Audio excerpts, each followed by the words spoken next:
بسم አቦን ወልድን መንፈስ ቅዱስን ሓደ አምላኽ አሜን። ሎማ አንቲ በቃል አምላኽ ዘካፍሉና አቡና ብቀሺ ናትናኤል ተሾመ ካብ ሃገረ ካናዳ ቶሮንቶ ኣብ ማእኸልና ተረኺቦም ኣለዉ። እሺ ይቀኒለይ ኩላትና ኣብ ጸሎት መንፈስ ኮይና ኣብ ቅድሚ እግዚአብሔር ክንቀርብ ኢና። ካብ መርሃይ ጥቅሲ ኮይና ምእንቲ ከተገልግለና ዝመረስክዋ ኣብ ቅድሚ እግዚአብሔር ከንብባየ ብድሕሪኡ ክንጽሊና። ደጊም ኣነ ንጎይታ ብምግልጋለይ ዝተኣሰርኩ ነቲ ዝተጸዋዕኹምሉ ጽዋዓ ብቋዕት ኮንኩም ክትነብሩ እልምነኩም ኣለኹ። ብሓቂ ትሑታት ከምውን ለውሓት ኩኑ። ንሓድሕድኩም ብፍቕሪ እናተጻወርኩም ከዓ ዕጉሳት ኩኑ። ቅዱስን ሰማያውን ዝኾንካ እግዚአብሔር ኣቦና ነመስግነካ ኣለና። ስለዚ መዓልቲ እዚ ንዓኻ ንበይንኻ ጥራሕ ክብሪ ንሕበካ ኣለና። ከምዚ ኢልና ወኣቦ ተሓላሊና ምእንቲ ኣብ ቅድሚኻ ደው ክንብል ስለ ዝረዳእኻና ካብ ከኩርንኡ ድማ እግዚአብሔር ኣቦ ብፋፃ ፀዊዕኻ ስለ ዝኣኸኸብካና ኣቦ ነዚ ጉባኤ እዚ ድማ ስለ ዝሰርዓኻልና ነመስግነካ ኣለና። ብጸሎት እግዚአብሔር ከምውን በቲ ሕያው ዝኾነ መዛሙራትካ ጌርካ ንልባትና ክትዛረብ ጸኒሕኻ ሕጂ ድማ እግዚአብሔር ኣቦ በቲ ቅዱስን ሕያውን ዝኾነ ቃልካ ጌርካ ድማ ክትዛረበና ንነፍሲ ወከፍና ድማ ክትብለና እግዚአብሔር ሰሚዕና ድማ ዘስተውዕል ልቢ እግዚአብሔር 30 60 100 ዝፈሪ ልቢ ክትህበና እግዚአብሔር ክዝራእ ከሎ ድንዱን ዝኾነ ንቆጽ ዝኾነ ኣሻኽ ዝኾነ መሬት ዘይኮነስ እግዚአብሔር ሕያው ዝኾነ መሬት ምእንቲ ክትህበና ዝሰምዕ እዝኒ ምእንቲ ክትህበና እግዚአብሔር ዘስተውዕል ልቢ ምእንቲ ክትህበና ዝዓቆር ልቢ ክትህበና ብጎይታናን ብመድሓኒና ኢየሱስ ክርስቶስ ስም ንጸልይ ኣለና። እግዚአብሔር ኣምላኽና ከይነስተውዕል ናብቲ ዝበሓለና ድማ ምእንቲ ከይነቅልብ ነቲ ዝወሃበና ቃላት ድማ እግዚአብሔር ኣቦይ ኣብ ውሽጥና ምእንቲ ከይነኣቕሮ ንዝሕዘና ዘበለ ንዝኣስረና ዘበለ ብዝተፈላለየ ዓይነት መንገዲ ገይሩ ንኣእምሮና ክቆፃፀር ንዝደሊ ዘበለ ሓሳባት ናይ ሰይጣን ካባና ብጎይታናን ብመድሓኒና ኢየሱስ ክርስቶስ ስም ክተድህቕ ንልምነካ ኣለና።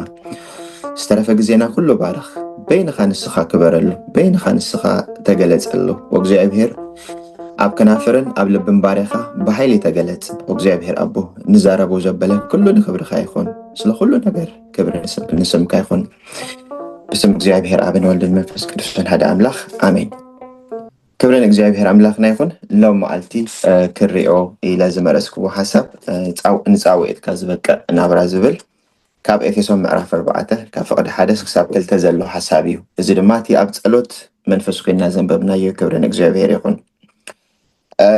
ከምቲ ንፈልጦ ፃውዒት ክበሃል እንከሎ ብዙሕ ግዜ ብዛዕባ እቲ ነገልግሎ ነገራት ኢና ንሓስብ። ንሱ ድማ ብኸመይ ዓይነት መንገዲ ንእግዚአብሔር ከገልግሎ ኢልና መብዛሕትና ናብ ጎይታ ምስ መፃና ንሓስብ ንደሊ እንታይ ዓይነት ፀጋ ይሕልወኒ ኢልና ንሓትት ኣብ ቅድሚ እግዚአብሔር ንዘለና ነገር ድማ ንምርምር ምክሪ ካብ ኣሕዋት ንሓትት ድሓር ድማ እንታይ ንገብር ዝተፈላለዩ ዓይነት ኣገልግሎታት ንመርጽ እሞ ንእግዚአብሔር ከነገልግሎ ንብገስ ማለት እዩ። እዚ እቲ ውህበት መንፈስ ኣምላኽ እንታይ ምዃኑ ኣለሊና ምእንቲ ነታ ቤተክርስትያን እቲኣ ከነገልግላ ኢልና እንኸዶ መንገዲ እዩ ማለት እዩ።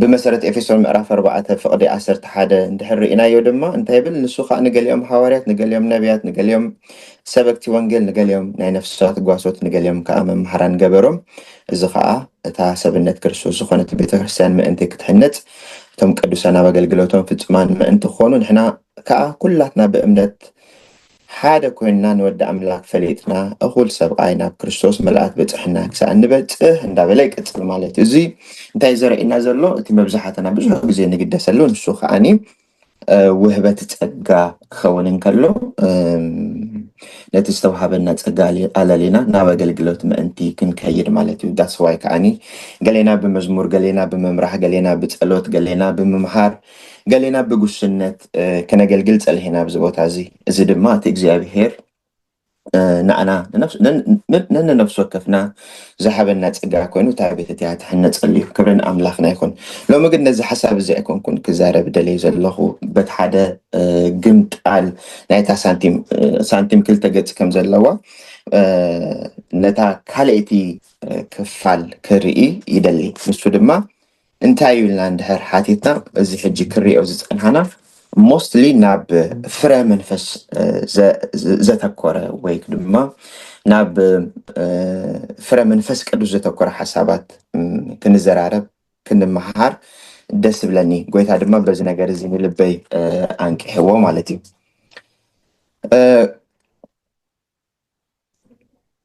ኣብዚ ቦታ እዚ ከም ንሪኦ ዝተፀዋእካሉ ዕላማ ወይ ድማ ንዝተፀዋእካሉ ዕላማ ምንባር እቲ ኣዝዩ ኣገዳሲ ዝኾነ ነገር እዩ።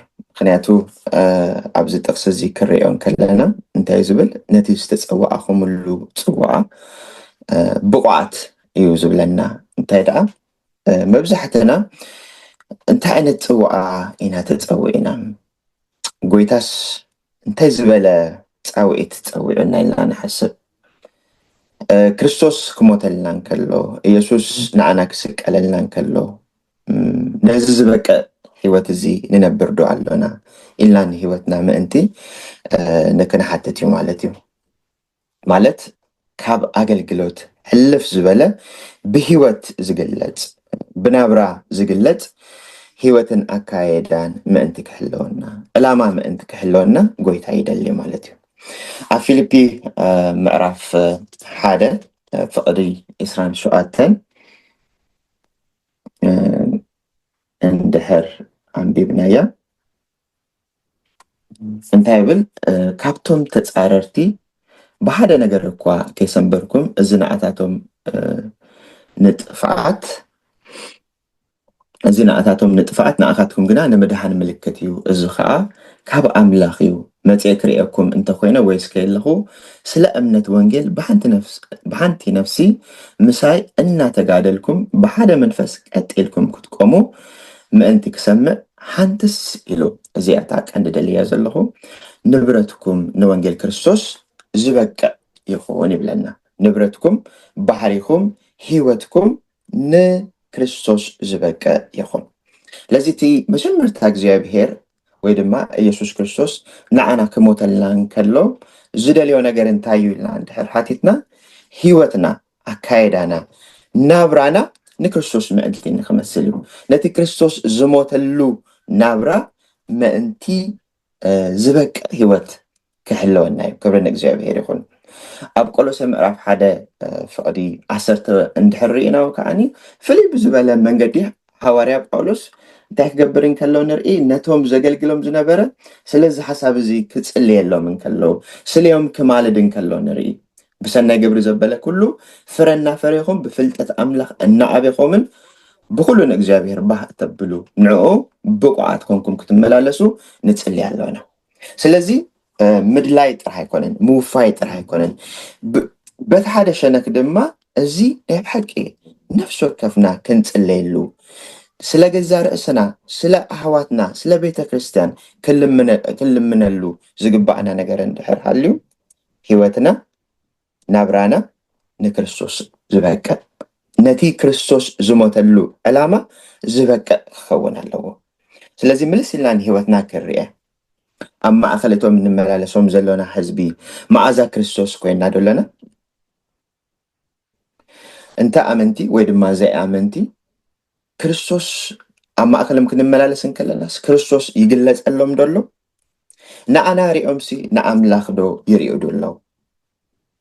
ስለዚ ክርስትና እምነት ጥራሕ ኣይኮነን ኣሕዋት፣ እንታይ ደኣ ናብራ እዩ ወይ እውን ባህሪ እዩ ሂወት እዩ ክንበር ዘለዎ። ከም መግለፂ እምነትና ጥራሕ ደይኮነ መግለፂ ሂወትናን ናብራናን ክኸውን ኣለዎ። ስለዚ ተቀዳሜቲ ፖይንት ወይ ድማ ተቀዳሜቲ ሓሳብ ኣብዚ ቦታ እዚ ክርአ ደለየ ዘለኹ ወይ ድማ ጎይታ ናይ ብሓቂ ኣብ ውሽጠይ ዘንበራ ነገር እንድሕር ሓልዩ እንታይ እዩ? ንክርስቶስ ዝበቅዕ ሂወት ኣካይዳ ወይ ድማ ባህሪ ንክህልወና እዩ። تهتلو أب إفسون مقرف 4 فقد حدا كمو مسبلة بحقي تحوتات كقبلنا بحقي انتي زخونكم تحوتات هلا بمسألة التقصزي أملاخ كاب هيوتنا زدليو نجر اندحر حليو تهتناي إذا دما نجزار إسخا كابتي كالة أتهيتكا ويدما كيبل أسكام رأي نجزار إسخا كاب كالة كاب حوخا خون خل كم مسارح خون خل أبيتارستيان كون خل كأبيتارستيان وتأي أبتن على ما يزخون نابرانا خون خل بزي قدس مالتي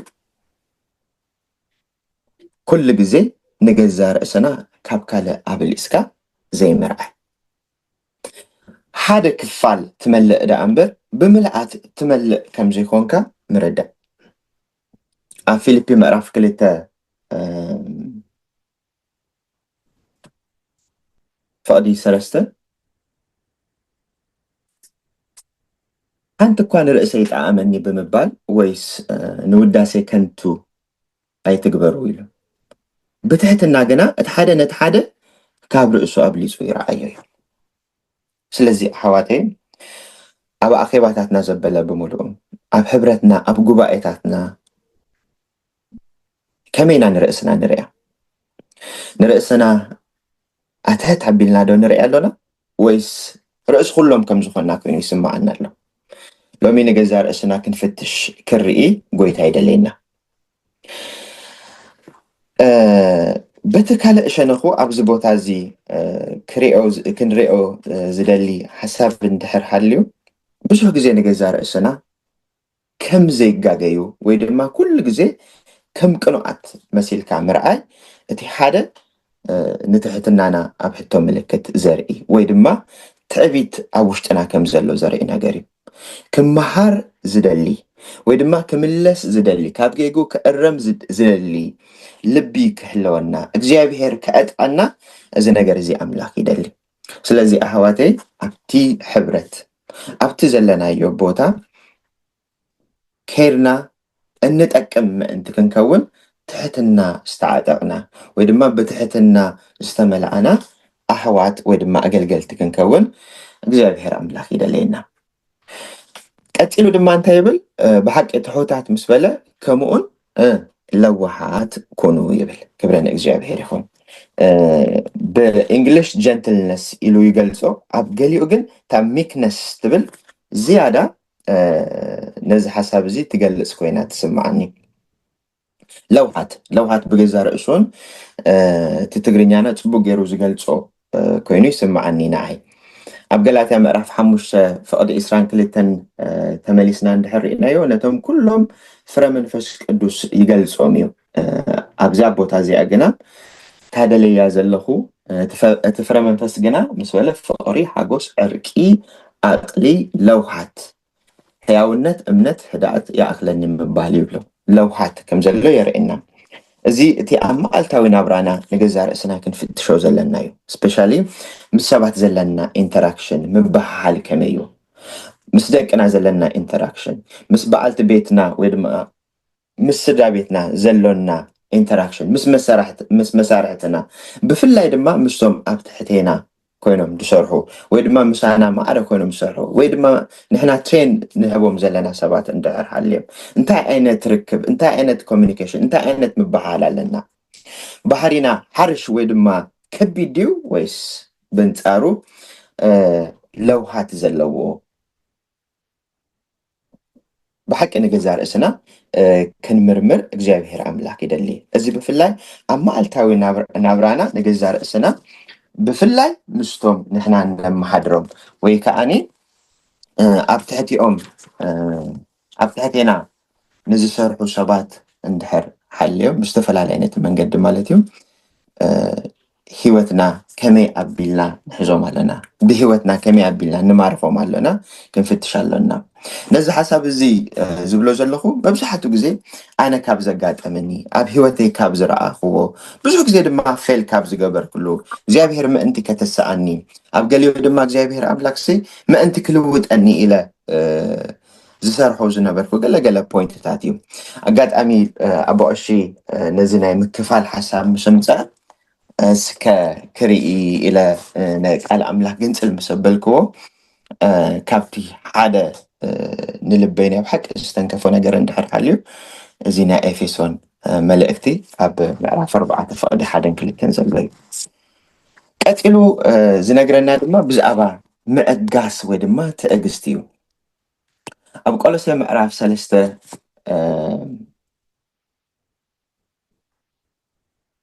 أب قولسي معرف 3 فقدي 10 تقلته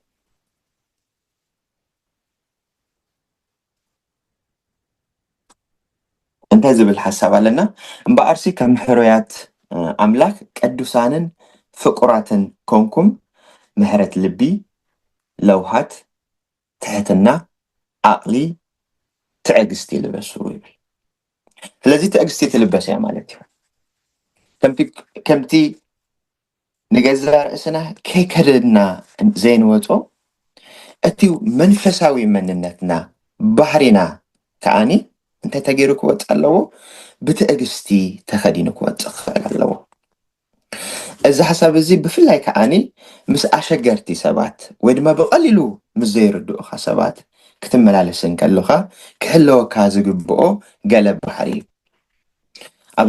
ኣብዚ ቦታ እዚ ከም ንሪኦ ዘለና ብዙሕ ግዜ ኣሸገርቲ ሰባት ክርኢ ከለና ወይ ድማ ከበርቲ ሰባት ክርኢ እንከለና እንታይ ንገብር ቀልጢፍና ጊቭ ኣፕ ንገብር ወይ ድማ ተስፋ ንቆርፅ ትዕግስቲ እንድሕር ሓልዩና ግና ነዚኦም ከምዚኦም ዝኣምሰሉ ሰባት ከነዓሊ እንታይ ይሕለወና ማለት እዩ ብቅዓት ይሕለወና ማለት እዩ ስለዚ ኣብዚ ቦታ እዚ ከም ንሪኦ ዘለና ካብተን ገለ ፍረ መንፈስ ሃዋርያ ጳውሎስ ጠቂስዎ ዘሎ እንታይ እዩ ምዕጋስ ወይ ድማ ዕጉስነት ክሕለወና ማለት እዩ ቀፂሉ እንሪኦ ድማ ብፍቅሪ ንሓድሕድካ እንታይ ምግባር እዩ ምፅዋር ንሓድሕድኩም እንታይ ግበር ኢሎ ብፍቅሪ እናተፀዋወርኩም ይብል ክብሪ ንእግዚኣብሔር ይኹን ኣብ ቆሎሴ ምዕራፍ 12 ፍቅዲ 13 ትሕት ኢለ ዘንብባ ዘለኹ ንሓድሕድኩም እናተፀዋወርኩም እቲ ሓደ ኣብቲ ሓደ ክሲ እንተለዎ ይቕረ ተባሃሉ ከምቲ ክርስቶስ ይቕረ ዝበለልኩም ንስኻትኩም ከዓ ከምኡ ይቕረ በሉ ይብል ስለዚ እንታይ ንርኢ ኣለና ኣብዚ ቦታ እዚ ንሓድሕድኩም እንታይ እንዳገበርኩም እናተፀዋወርኩም ኩሉ ግዜ ኣብ ሕብረት ወይ ድማ ኣብ ጉባኤ ሓድነት የለን ኦፍኮርስ ብክርስቶስ ሓደ ኢና ብክርስቶስ ንሓደ ዕላማ ኢና ተኣኻኺብና ዘለና ግን ከዓኒ ነናትና ዝኾነ ባክግራውንድ ነናትና ዝኾነ ፋሚሊ ላይን ነናትና ዝኾነ ነገራት ሂዝና ንመፅእ ከም ምሕላውና መጠን እንታይ ክሕለወና እዩ ፍልልያት ክሕለወና ይኽእል እዩ ኣብ ከምዚ እዋን ንሓድሕድካ ምፅውዋር እቲ ናይ ብሓቂ መሰረታዊ ዝኾነ ነገር እዩ ነቲ ሕብረትካ ቀጥ ኣቢሉ ሓድነቱ ድማ ኣትሪሩ ከምብረካ ዝኽእል ነገር እንድሕር ሓልዩ ንሓድሕድካ እንታይ ምግባር እዩ ምፅዋር እዩ ምናልባሽ ድማ ብገለ ነገር እንድሕር ተገራጭኻ ክሲ እንተለካ ክሲ ማለት ኖት ነሰሰርሊ ናብ ካልእ ወይ ድማ ልዕል ናብ ዝበለ ናብ ቤት ፍርዲ ወይ ድማ ናብ ሽማግለታት ቤተክርስትያን ዝኸደ ማለት ዘይኮነ ግን ከዓኒ ኢቨን ኣብ ውሽጥኻ እውን ገለ ሕርኽርኽ ዝብለካ ነገር እንድሕር ሓልዩን እንተኾነ ሓደ እኳ ኣብቲ ሓደ ክሲ እንተለዎ እዩ ዝብለና እንድሕር ሓልዩን እንታይ ገበሩ ብለና ይቕረ ተባሃሉ ከመይ ከምቲ ክርስቶስ ይቕረ ዝበለልኩም ምናልባሽ ኣብ ማእኸልና ዝሓዝናዮ ወይ ድማ ኣብ ጉባኤ ቤተክርስትያን ዝሓዝናሉ ሰብ እንድሕር ሓልዩ ይቕረ ክንብል ይቕረ ንምባልሲ ክንቅልጥፍ ክርስቶስ ክሳዕ ክንዲ ምንታይ ይቕረ ከም ዝበለልና ይቕረ ምባል መግለፂ ፍቕሪ ምዃኑ ክርዳእና ክንስተውዕል ይግባእ ማለት እዩ ስለዚ ብፍቕሪ እንታይ ንግበር ይብለና ንፀዋወር እግዚኣብሔር በደልና ብዙሕ ግዜ ይሓዲጉልና እዩ ክንድቲ ጎይታ ዝሓደገልና ድማ ንሕና እውን ክንሓድግ ከምቲ ጎይታ ዝሓደገልና ንሕና እውን ክንሓድግ ድማ ይደለየና ንሓዋርያ ጴጥሮስ ዝበሎ እሱ እዩ ሓወይ እንድሕር በዲሉንስ ክንደይ ሻዕ ክሓድገሉ ኢሉ ጎይታ ዝበሎ ግና 7,000 ዶ ኢሉ ሓዋርያ ጴጥሮስ ምስ ሓተቶ ኣይፋሉን 7,000 ኢልዎ እዚ ድማ ዘርእየና ክሳዕ ክንዲ ምንታይ ንኣሕዋትና ንመገላገልትና ብናይ ቅሬታ መንፈስ ብናይ ፍቅሪ መንፈስ እናተፀዋወርና እንታይ ክንገብር ከም ዘለና ንሓድሕድና ክንፋቀር ጉባኤና ኣኼባና ክንሕሉ ከም ዝግባአና እግዚአብሔር በዚ ነገር እዚ ከዘክረና ይደሊ ማለት እዩ። ኣብ ሰባት ተስፋ ዘይምቁራፅ፣ ኣብ ኣሕዋት ተስፋ ዘይምቁራፅ፣ ኣብ ኣገልገልቲ ተስፋ ዘይምቁራፅ፣ ኣብ ድኻም ንዘለው ኣሕዋትና ንምልዓል ምጉያይ ኩሉ ግዜ ኣብ ብፍቅሪ ናይ ምልዓል ወይ ድማ ብፍቅሪ ናይ ምምራሕ ብፍቅሪ ናይ ምፅዋርን ይቅረ ምባሓልን መንፈስን እግዚአብሔር ኣምላኽና ክመልዓና ክንፅሊ ክንልምን ክንማልድ ይግባአና።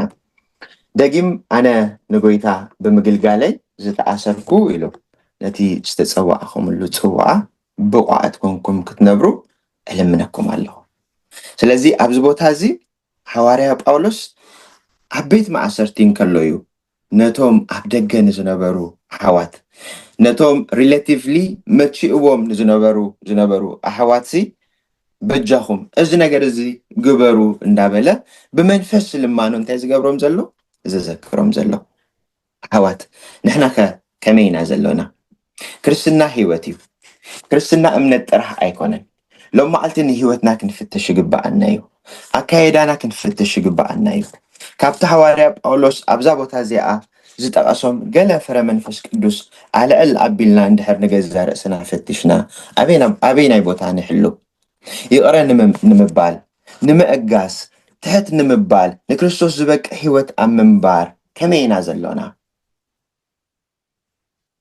እዚ ሂወት እዚ ወይ ድማ እዚ ሕጂ ክንጠቕሶ ዝፀንሃና ባህርያዊ ሂወት ኣይኮነን። ሰባት ዘለዎም ተራ ዝኾነ ባህሪ ኣይኮነን። እንታይ ዳ ምስ ክርስቶስ ካብ ምዃን ምስ ክርስቶስ ካብ ምውዓል ምስ ክርስቶስ ግዜ ካብ ምህላፍ ብመንፈስ ኣምላክ ካብ ምምላእ ዝመፅእ ነገራት እዩ። እንድሕር ሕብረትና ወይ ድማ ምስ እግዚኣብሔር ዘሎና ኣካይዳ ዝለዓልሐ እንድሕር እንተኮይኑ እዚኦም ነገራት እዚኦም እናወሓዱ እናሓሰሱ ይኸዱ ካብ ሂወትና። በንፃሩ ግና እንድሕር ሕብረትና ምስ እግዚኣብሔር ኣምላኽ ክድልል ጀሚሩ ነዚአን ናይ እግዚኣብሔር ባህርያት ዝኾኑ ፍረ መንፈስ እንታይ እንዳገበርናየን ንመፅእ እንዳለበስናየን እናተመላእናየን ንመፅእ። ስለዚ ኣሕዋት እዚ ነገር እዚ ምስ ክርስቶስ ካብ ምዃን ምስ ክርስቶስ ካብ ምውዓል ምስ እግዚኣብሔር ግዜ ካብ ምህላፍ ዝርከብ ነገር ከም ምዃኑ መጠን ንገዛ ርእስና እንታይ ክንገብር? ምስ ኣምላኽ ሕብረት ምእንቲ ክሕለወና ምስ ቃሉ ሕብረት ምእንቲ ክሕለወና ምስኡ ግዜ ምእንቲ ክንሕልፍ ግዜ ክንህብ ክንውስን ክንህልን እንደገን ከዓኒ ክንሰርዕ ይግባአና እዩ። ሎሚ እንታይ ተማሂርና ኣለና ካብዚ ቦታ እዚ?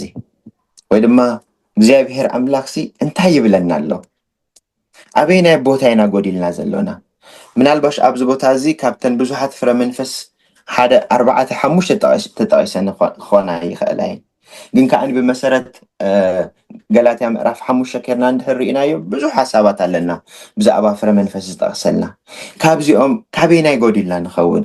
ኖት ነሰሰርሊ ለውሃት ኣላትኒ ትሕትና ኣላትኒ ኣይፋሉን ዓቕሊ የብለይ ኖ ከምኡ ኣይኮነን። እንታይ ዳ እቲ መንፈስ ምስ መፀ እቲ ናይ እግዚኣብሔር መንፈስ ኣብ ውሽጥና ክመልእን ክገዝእን ምስ መፀ እዚ ነገር እዚ ከም ፓኬጅ ወይ ድማ ልክ ከም ጠቕላል ነገር ኣብ ሂወትና ክግለፅ ዝግብኦ ነገር እዩ። እቲ ሓደ ሓልዩ እቲ ሓደ ክሳእን ኣይኮነን። ወይ ድማ በብስቴፕ እንዳመላእናዮ ንኸይር ነገር ኣይኮነን። እንታይ ዳ ኣብ በንፃሩ ክርስቶስ ንሂወትና ክቆፃፀሮ ምስ ጀመረ ክመልኮ ምስ ጀመረ ፍሎሪሽ ዝገብር ወይ ድማ ዝውሕዝ ነገራት እዩ። ደረጅኡ ክትሕት ትኽእል ይኸውን። ግን ከዓኒ እዚኦም ኩሎም ነገራት ኣብ ሂወትና ብማዕረ ክግለፁ ኣለዎም። ዋንስ እዚ ነገር እዚ ኣብ ሂወትና ከም ዝተገለፅነ ክርኢ እንድሕር ጀሚርና ግና ምስ ክርስቶስ ግዜ እንዳሓለፍና ከዓ ክንመፅእ እንከለና ሞር ፕራክቲስ ክንገብር እንከለና ክብሪ ንእግዚኣብሔር ይኹን። እንታይ እንዳገበረ ኸይድ እዚ ፍረ መንፈስ እናዓበየ كابانا حليفو دما نتحبرت عند قبره خير مالتيو اندات علوي خير بصبو اندات علوي خير كبرنا اغزابير يقول حدا كن بتعامل كنستوعلو زغبانا نغير اندحر حليو ازي هوت ازي بحري هوت ايكون بتارا هوت زمص ايكون كابدينا مستولدنا زمص هوت ايكون انتي دقا بكريستوس مسكوينا بيسوس كريستوس دقيم مستولدنا زركب حقي فرا منفس قدوس كبرنا اغزابير يكون ازيو حسابنا لهم مالتي كلاتنا عبد ጸሎት መንፈስ ክንከውኒና ንሕፅር ዝበለ ግዜ ሓቢርና ክንጽልይና እስከን ርእስና ንፈትሽ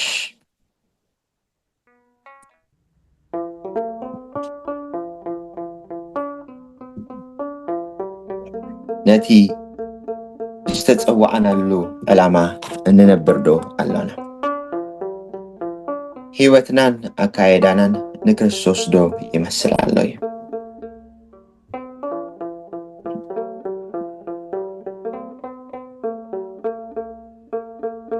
ሎሚ በመሰረት ዝቃል እዚ በመሰረት እዚ ሐሳብ እዚ ህይወተይ አነንተ ዝመዝና አበይ መሐለበት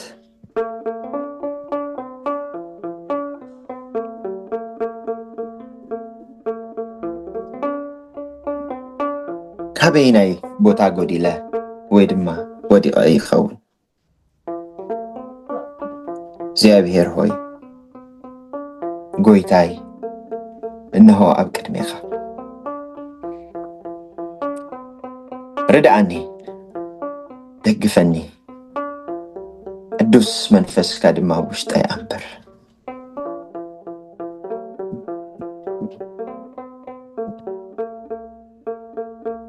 ሎሚ ነዚ ቃል እዚ ከዓቅሮ ሎሚ ነቲ ዝተዛረብካኒ ነቲ ዝበልካኒ ሓሳባት ኣብ ውሽጠይ ክሕዘን ንገዛ ርእሰይ በዚ ሓሳብ እዚ ገይረ ከምርምር እወ ደጊመ ከስተውዕል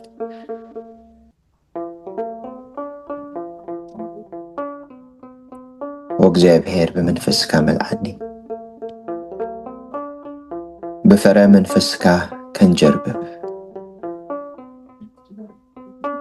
ብለውሃት ብትሕትና بعقلي كمون بفقري نعخا زبقع هيوت هيزا كملالش وأملاخ ردعني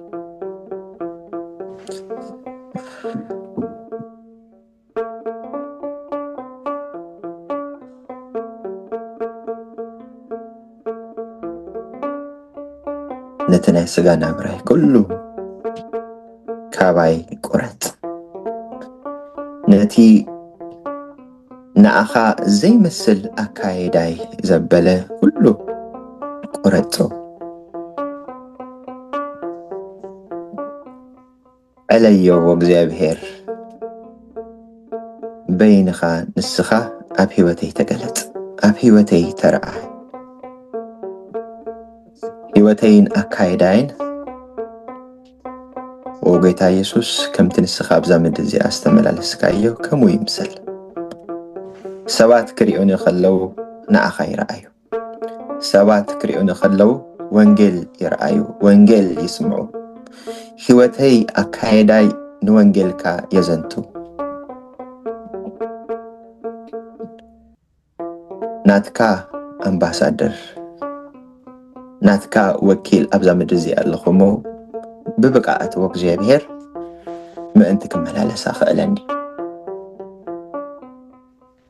ደጊም ኣነ ንጎይታ ብምግልጋለይ ዝተኣሰርኩ ነቲ ዝተፀዋዕኹምሉ ፅዋዓ ብቑዓት ኮንኩም ክትነብሩ እልምነኩም ኣለኹ ብሓቂ ትሑታት ከምኡን ለውሓት ኩኑ ንሓድሕድኩም ብፍቕሪ እናተፃወርኩም ከዓ ዕጉሳት ኩኑ